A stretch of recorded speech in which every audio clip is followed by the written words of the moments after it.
lot of the Archie comics, and I like reading those because there weren't sometimes too many choices, but then also action, like the Spider-Man and Superman kind of comics, yeah. Spider-Man, Batman, X-Men, and the reason why I like those because they had action in it. The ones that I read as a young adult were Asterix and Obelix and Tintin. I grew up in a community where we weren't allowed comic books, so I had to wait till I was a young adult.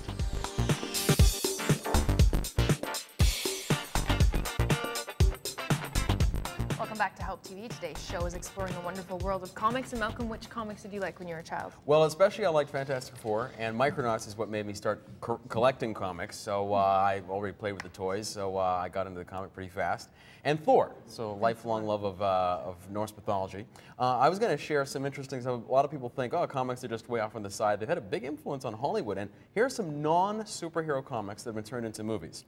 American Splendor, Art School Confidential, Barbed Wire, Barbarella, Constantine, Dick Tracy, Ghost World, Fritz the Cat, History of Violence, Howard the Duck, Josie and the Pussycats, Popeye, Road to Perdition, Richie Rich, Sin City, Tales from the Crypt, Tank Girl, 30 Days of Night, 300, V for Vendetta, and Wild Palms. So, I mean, comics have become, just in Hollywood terms, worth billions of dollars. I was listening to you, but I was writing notes at the same time because you said something that I'm going to ask my guest about. Okay, so that's why it seemed like I was in my own world. Okay, okay, I can't wait to hear what it is. But I've seen lots of those movies. Yes, okay, great. Back with Jay Bardilla from Happy Harbor Comics. And first of all, let's go back to the basics. Why do you have such a love and passion for comics? Well, like most people who are very into it, it was just started as a kid. You know, I bought a comic book. Actually, my first comic book was given to me.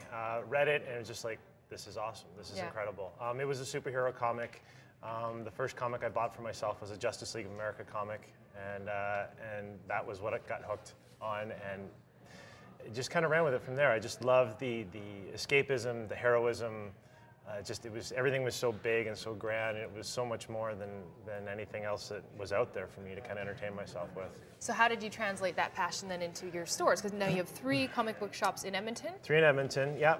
It was a long process. I mean, as a teenager, I worked in other comic shops for other people. And there was just always, you saw the point. A lot of times when you work for someone else, you say, oh, it'd be nice if we did this and we do that. But when you're just kind of the grunt, you don't really have the control over that. Yeah. So eventually it got to the point, it's like, all right, after spending close to a decade working for other people, I was like, I need to do things my way. So in 1999, I started, incorporated and opened my first store in 2000. And then things just kind of snowballed from there. Apparently the things that we do, the community resonated with, and our business has exploded in the last, especially in the last 3 years. Okay, well, let's talk about the things that you do and doing things your way. How is your store different than the ones that you worked in? Going back to the stereotypes that you mentioned in the first segment, there's a lot of things that we look for that we intentionally do. One is color scheme. We use a very bright, fresh color scheme. So you feel like you're walking into a comic strip? You feel like you're walking into a McDonald's playpen. Okay. You know, with the little balls and stuff. There's just bright colors all over the place. No, but smiles are still free. Okay. We do a lot of stuff where, you know, we generally don't try to. There's no high pressure sales or anything like that. Since it's a hobbyist medium, we basically, our staff is trained to deal with everyone as another hobbyist. So you just kind of talk with people as opposed to trying to sell or upsell. A comic book store is a destination store, so the majority of people who are coming in already have an idea of what they want. Yeah. You just want them to feel comfortable. And is it true that you have everybody's customer name on their files? So all your people that work for you get to know the customers and their names? That's exactly right. Comic stores usually do like a subscription, like they got a hold service for people. And typically what it was in the past is everyone would get a number. So if you opened a file, they would give you a number. Well, we actually don't allow our customers to know what their number is because there's no point.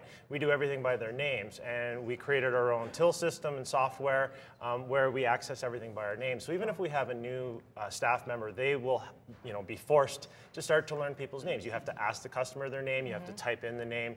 And it's weird because a lot of old school customers kind of get like, well, what's my number? Well, you don't have a number, you have a name. You have a name, what a concept. Some people get frustrated by it because it's very, even just outside of comics, it's very untypical in the world as a whole. So now the question I was going to ask, but now that we're out of time, was, because you said non-superhero comics that became movies, so I was going to ask you about the different types, but I'll ask you that later if Malcolm doesn't cover that in his first hit. I wonder if he was listening to me. I don't think so. So right now we're going to go over and see him and see if he caught what I was saying. later. Malcolm.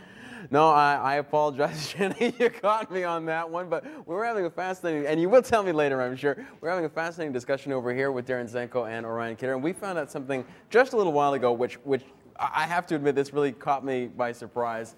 So it turns out that Orion Kidder comes by his last name, honestly. What's your connection to superheroes?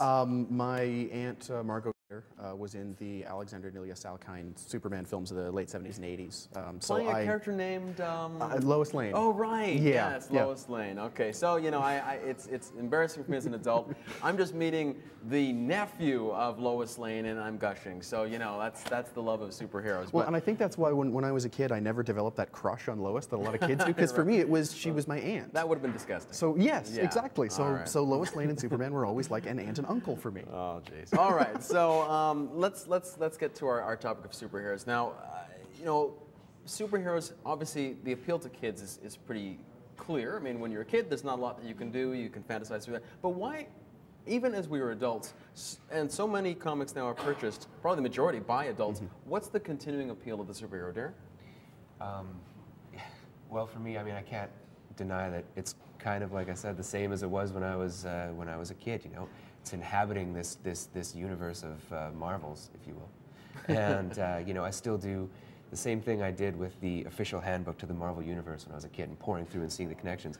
Except now I waste 4 hours out of the workday on Wikipedia doing the same thing. You know, I just love to think about it as much as I love to read the comics. Yeah. Okay. What about Orion? How about you? Well, a similar thing. I mean, I'm an academic and I'm studying things from this really specific critical point of view, but I love the fact that I still have a large chunk of my brain that can be a 12-year-old boy, and that's okay. Yeah. There is nothing wrong with that, and I can enjoy that on both levels. So Well, let me go to the academic side of Sure. your brainiac system there. that's over here. So. Okay, so how did this genre, the superhero genre, yes, it has parallels in earlier forms such as mythology, but how did the superhero genre come about from a national, ethnic, or cultural standpoint? Right. Well, I mean, there's certainly a really strong argument to be made that it came out of the pulp science fiction and detective fiction, the hard-boiled and crime stories of the 1920s and 1930s, that we just sort of had an amping up of the power level. And certainly as the move from prose, which is things like The Shadow and stuff like that, over to comics, suddenly you have a much more visual story. So instead of characters who have X and Y kind of abilities of, you know, disguise and intellectual abilities of various kinds, we suddenly put them in costumes and have them doing things that are more visually interesting. Right. So that's sort of the history of the genre, definitely. The history of comics arguably goes back to cave paintings. So Right, okay. don't But have time for just that. in the American context, Yeah. I mean, certainly wrestling is an influence with Superman and that. Sure. But also, a lot of the greatest creators in the early part of the century were Jewish American cartoonists. Was that part of coming out of a situation where they had been badly mistreated elsewhere in the world, and this was a... Yeah, I mean, there's a long history in specifically the arts that have been sort of marginalized, that marginalized people can find work there. A lot of the original comic book creators weren't interested in comics as a medium. They weren't going, oh, yes, I love comics. It was, we can get a job here, and we can enjoy our job and do something interesting. Yeah. The same phenomena has happened in the last 20 or 30 years with Latino Americans. There's a lot of Latin names in comic book art right now. I mean, there's two Ramitas, Right. John and his son, John. Very right? famous Spider-Man artist. Absolutely, yeah. So it's really no surprise. One of the wonderful things about marginalized art forms is they're a place for marginalized people to go and be creative and get work and make names for themselves. Yeah. All right. Well, when we come back, we're going to talk some more about this form and particularly some of the political and social messages that are involved, and some of the greatest people in the form, especially Frank Miller and Alan Moore. Stay with us.